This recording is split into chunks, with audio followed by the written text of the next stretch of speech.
As Linden prepares for the expected electricity increases, the Alliance for Change believes that those increases can create a crisis and can lead to demonstrations in the mining town. It could create a crisis in Linden.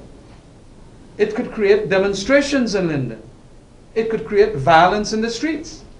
Is the president aware that if those then be the ramifications, it is going to be something disastrous for the country?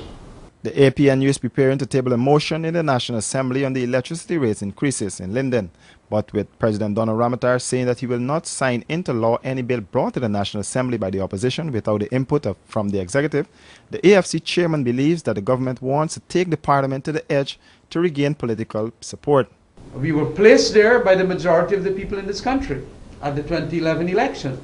And if we are making a statement, we would hope that the president, although he has a presidential veto, ought to listen to that and then work out some solution that could be compromised to the extent of accommodating both sections of the National Assembly and then proceed. Remember, he has to behave presidential by taking into account what the legislative branch is saying. The government wants to take us to the edge. That is what this government wants to do.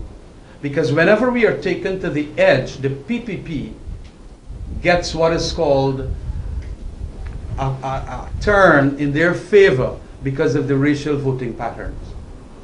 When you take Guyana to the edge, as we have seen over the years, the forces that support them, largely ethnic forces, go back to home because you start having racial violence in the streets. And I think this is what they're playing on.